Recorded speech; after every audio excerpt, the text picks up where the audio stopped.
మీరు ఇప్పుడు రిలేషన్ ఇప్పుడు జనరేషన్ డైరెక్టర్లతో సినిమాలు ఎందుకు రావట్లేదు అంటున్నారు కదా. అవునండి. ఇప్పుడు మరి అంటే మీరు త్రివిక్రమ్ గారితో అప్పుడెప్పుడో నువ్వే సినిమాకి చేశారు, పని చేశారు.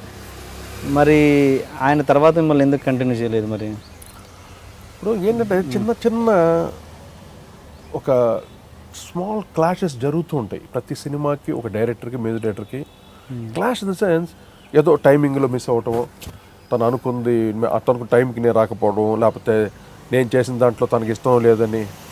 ఇది కామన్గా జరుగుద్దండి ఒక కంపోజర్ డైరెక్టర్, కామన్, ఇది క్వైట్ కామన్. కొంతమంది లైట్గా తీసుకుంటారు, కొంతమంది సీరియస్గా తీసుకుంటారు.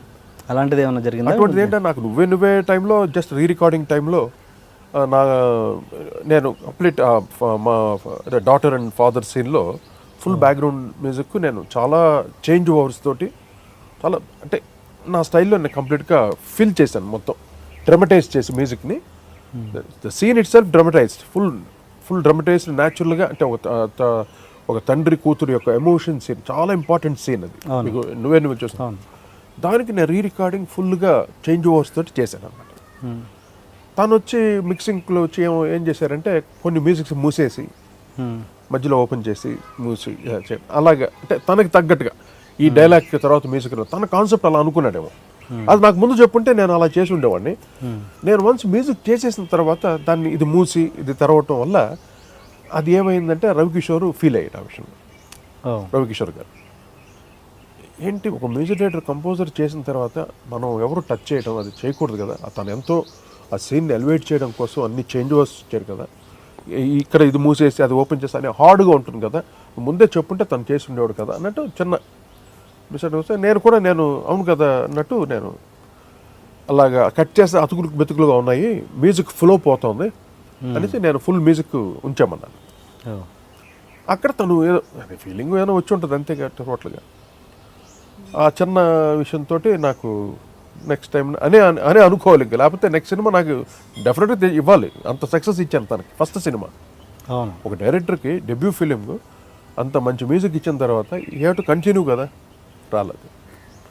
అది నేను అనుకున్నాను బహుశా అక్కడైనా ఫీల్ అయ్యి ఉంటాడేమో. మీరు ఎప్పుడన్నా మళ్ళీ తనని అడగడం జరిగింది? మామూలుగా కలుస్తూ మాట్లాడుతుంటాం. ఇప్పుడంతా ఒక్కొక్కరు యాటిట్యూడ్స్ మారిపోయినాయండి. ఎవరికంతే అసలు ఇప్పుడు ఒక ఎక్స్పీరియన్స్ మ్యూజిక్ని వెళ్తానంటే అంటే కొంతమంది ఆ వాల్యూ ఇస్తారు, కొంతమంది ఏదో దాక్కోవటం ఏంటో ఇది ఎక్కడ కనపడే సినిమా అడుగుతాడు. ఏంటి why that? I don't care anyone. ఎందుకు నాకు అవసరమే లేదు. నాకు విద్య ఉంది, నువ్వు ఇవ్వకపోతే ఇంకోటి ఇస్తాడు, లేకపోతే మీరు ఎవరు ఇవ్వద్దు, ఇంకో ఇండస్ట్రీ ఇస్తుంది. ఏంటి ఎందుకు నా తెలుగు వాళ్ళు కావాలి, నా ఆంధ్రుడు కావాలి, నేను ఒక తెలుగు వాడిని కాబట్టి ఇక్కడికి వచ్చి సెటిల్ అయ్యాను నా ఫ్యామిలీ అంతా వదులుకొని ఇక్కడ చెన్నై నుండి. వాళ్ళు ఇవ్వలేదని నేను కక్ష పెంచుకోవడం కాదు, ఇవ్వలేదు నాకు బాధపడడం కాదు, ఏది కాదండి. నేను కావాలి, నా మ్యూజిక్ కావాలంటే రండి చేసుకోండి అంతే. నేను వెళ్ళి ఆఫీస్ తిరిగిన ఎక్కడ నేను ఒక ఎవరన్నా పెట్టుకొని ఒక అంటే ఏదైనా పిఆర్ఓ లాంటి పెట్టుకుని how can I do that? అలా చేయలేదు మేము, అలా చేసి వచ్చిన కాదు నేను.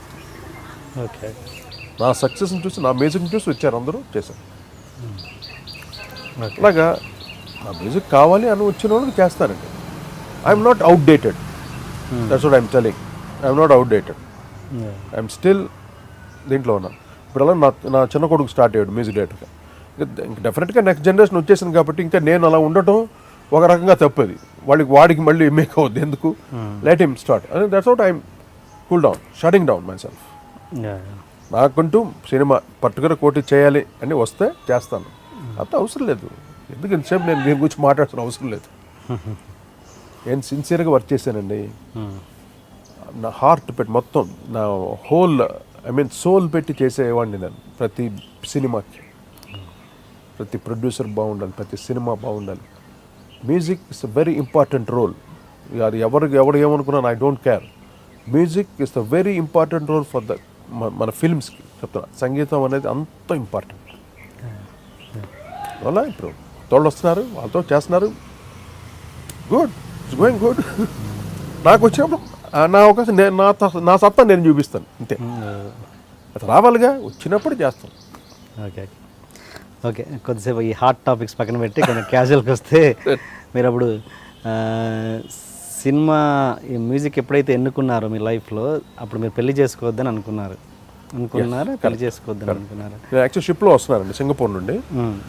సింగపూర్ నుండి నేను ఒక పెడల్ టింఫనీస్ అని పెద్ద ఇన్స్ట్రుమెంట్స్ అని కొనుక్కొని, ఎందుకంటే షిప్లో ఎందుకు రావాల్సి వచ్చిందంటే అది చాలా పెద్ద ఇన్స్ట్రుమెంట్. పెడల్ టింఫనీస్ అని సింఫనీస్లో ఉంటుంది, ఆ డ్రమ్స్ చాలా రౌండ్ పెద్దవి ఉంటాయి, 2 సెట్ అనమాట. అది ఇంకా కొన్ని ఎలక్ట్రానిక్ ఇన్స్ట్రుమెంట్స్, కీబోర్డ్స్ అని ఎక్కువగా లాట్ కొని షిప్లో వేసుకుని వస్తున్నాం అనమాట. నేను మా ఫ్రెండ్ సత్యం అని, ఆయన కూడా మ్యూజిక్ డైరెక్టర్ సత్యం అని.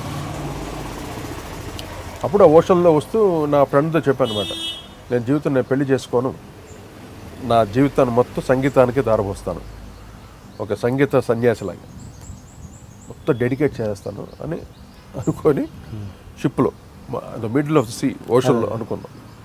అంటే ఏంటి అలానే తను కూడా చెప్పాడు, లేదు నాకు మ్యూజిక్ మొత్తం సాక్రిఫైస్ చేయాలని ఉంది, సంథింగ్ ఏమైనా చేయాలి. సరే పోర్టుకు వచ్చాను, ల్యాండ్ అయ్యి కారు వచ్చింది నాకు. కారులో మొత్తం పిల్లలు, మా అక్కయ్య పిల్లలు, మా అన్నయ్య పిల్లలు, అందరు చిన్న చిన్న పిల్లలు.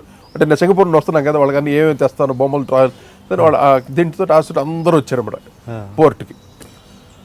అక్కడ నుండి కారులో దిగి వెళ్తున్నాను. ఇంటికి వెళ్తుంటే మామ నీకు మంచి అమ్మాయిని చూసాం ఓ అని పిల్లలు. ఏంటి అంటే మా ఇంట్లో చెప్పు పంపించిన తెలియదు నాకు.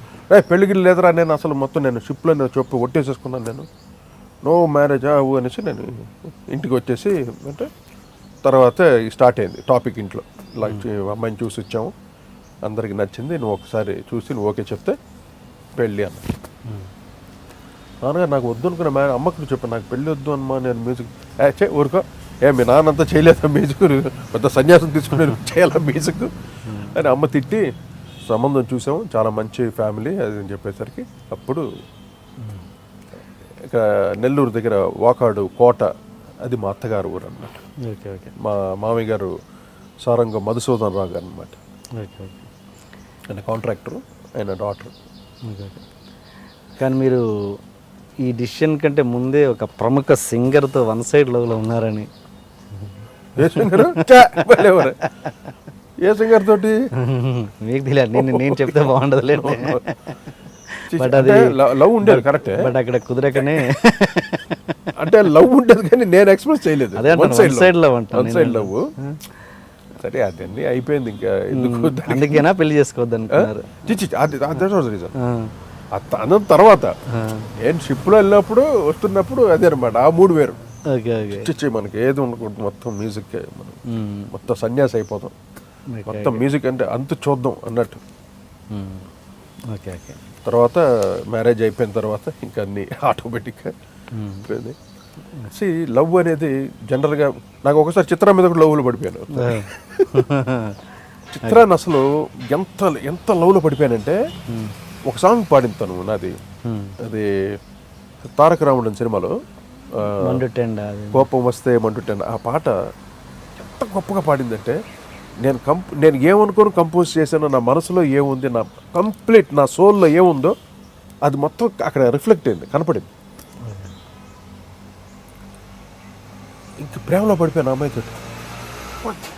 దేవత ఇది ఎక్కడి నుండి వచ్చింది, ఏంటి ఎంత గొప్పగా పాడింది పాట అంటే, ఆ రాగంలో ఉన్నటువంటి ఆ భావం, అది చాలా మంచి రాగం ఉంది, ధర్మావతి రాగం. ఒక ఫీల్ ఉంటుంది రాగంలో కూడా. I fall in love with her. అమ్మాయి భయపడిపోయాను. She's married.